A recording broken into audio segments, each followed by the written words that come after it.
Njagala tugendeko Ndejje Lubugumu tulabe Lubugumu afaanana atya. Lubugumu osobola okubeera ng'omu accessinga from express highway. Ojja bw'oti lino ekkubo lye bagamba okubeera nga bakola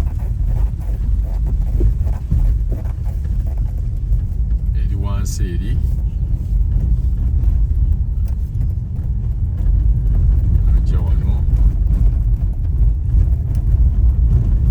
Lubugumu kiri Ndejje, abantu babyuldinzeeyo, yinza okugamba Uganda yonna bagibyuldinze.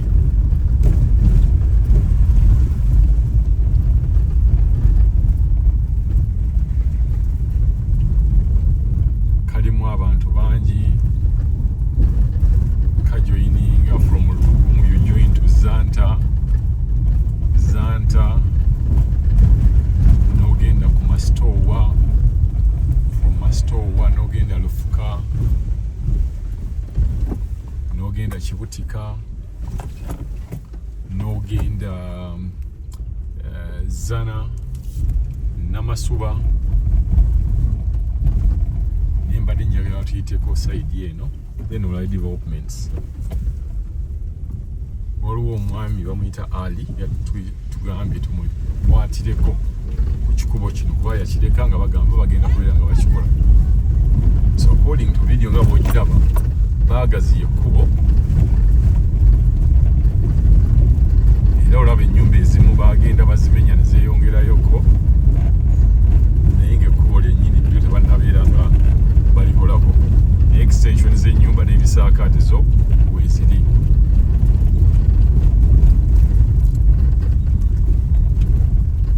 Soka tweyongereyo wano.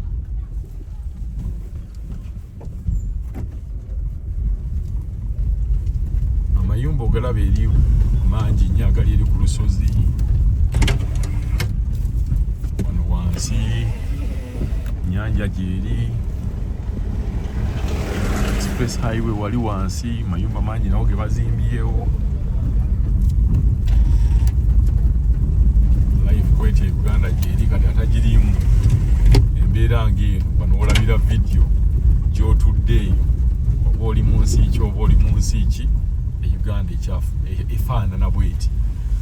Oba gwe oli awo otudde ne tulimu abatambula, musajja wattu alina kyagenda okunona, bagenda tannafuna na za kamere. Life has to go on.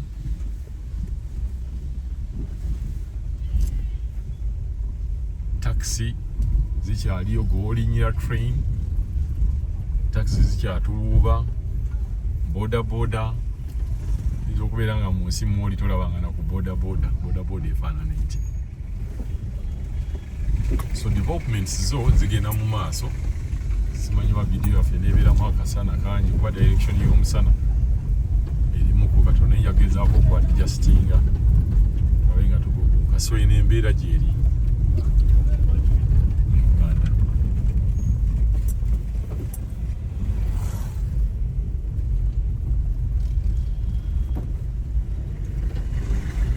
So twagala tweyongereyo tulabe embeera ekyali eta ku luguudo luno.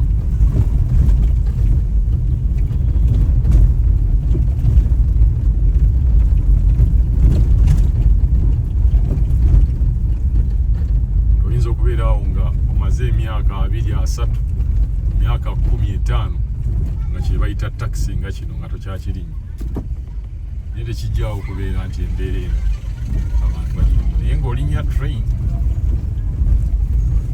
waliwo n'abantu wano e Uganda era abamaze n'ebbanga nga nabo tebazirinya. Saagala ate ebweru mugambye nti ate mweka abali mu class eyo, no. Waliwo n'abantu e Uganda nga ye taxi nayo lufumo nga tagimanyi. Ekinene nnyo kyasobola okukozesa, asobola kukozesa Uber. Boda mubalaba abakanika pikipiki bano ab'ebibiina nabo gye bali boda stage. Mamotoka amalungi nago gye gali. Amayumba ago nago gye gali beegatyo mayitirivu obungi. Mayumba mayitirivu obungi.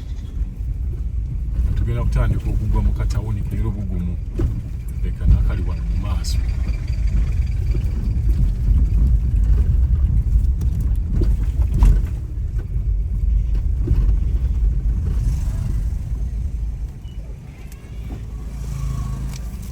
Tandikira wano genda mu maaso ke ka center ake Lubugumu. Emirimu egikolebwawo njagala naawe ogirabe ku video njawulo. So jagenda olaba mirimu ki egikolebwa.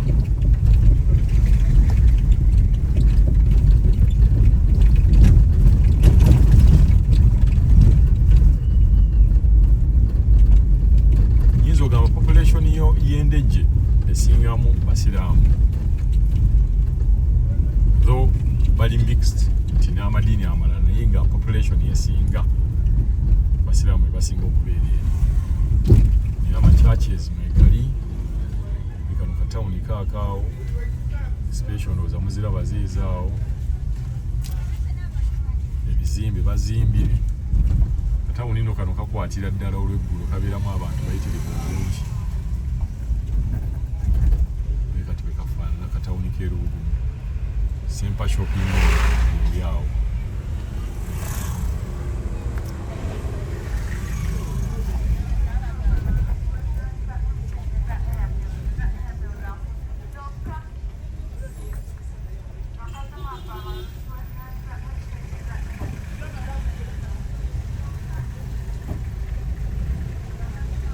Sana kayitirivu obungi.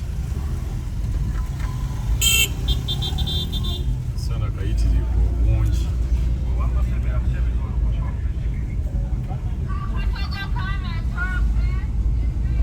Katugu k'amatooke kaako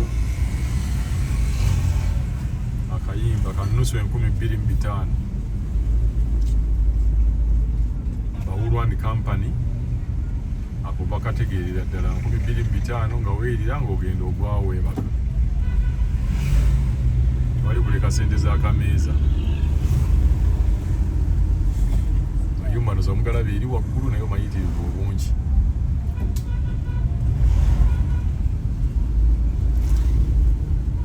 So ke katawuni k'e Lubugumu bwe katawe kabadde. So from Lubugumu oba ojoininga to Zanta.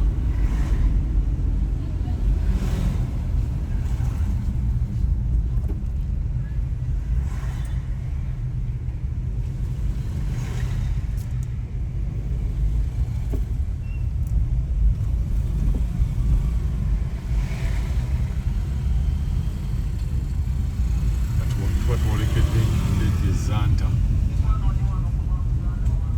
Nabagamba buli tukwata video laba bizinesi z'olaba eziri ku kkubo. Wajjukira ku kkubo okukyasinze bizinesi ennyingi.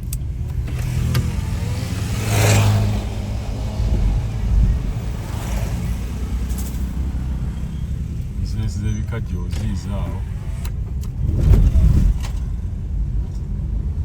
Sabbuuni, obudomolo babuteekamu sabbuuni, liquid soap, sabbuuni w'amazzi. Bano abakyala bayinza okuba bava mu bibiina byabwe ebya niigiina. Uganda eno waliwo ebibiina bya SACCO.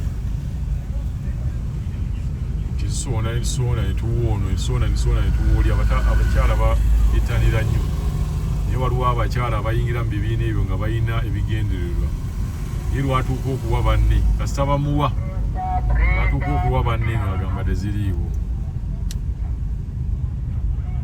So kati wano Ndejje ku Mastoowa, akatawuni kano koolaba bayita Ndejje ku Mastoowa. Era waliwo church awo wansi, era eno nga zone bagiyita Luga zone. Ndejje ku Mastoowa awo wennyini wenkubye bwe baayitanga ku Mastoowa awo. Waliwo ne CBS Powesa, fakiti yiri ekyaliwo waggulu wali. CBS Powesa abo nabo baamaanyi mu ngeri yaabwe eyaawo. So bano we baali bayitira ddala ku Ndejje ku Mastoowa. Then wabirawo wano ekyaki ya Luga ya St. Mary. Yeah.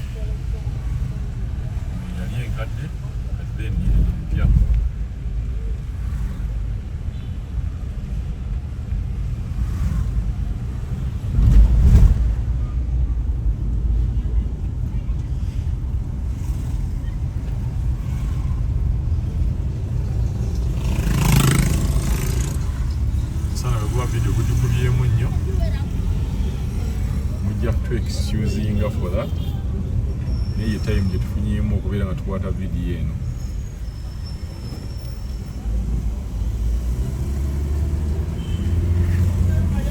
Oluusi ennaku zino omusana gwaka nnyo ate enkuba n'etonnya ate vidiyo y'omunkuba naye ebeera nzibuzibu. So wakati wano we bayita ku Zanta, Ndejje ku Zanta. Ndejje ku Zanta. Wano.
Yaffe badde nnyo okubeera nga tukwata Ndejje Lubugumu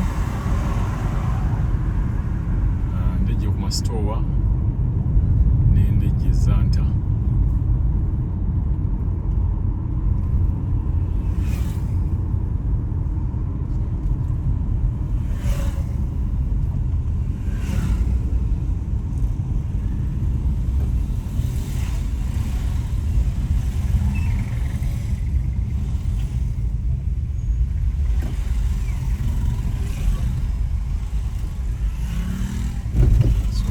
Tukoma wano vidiyo yaffe olwaleero.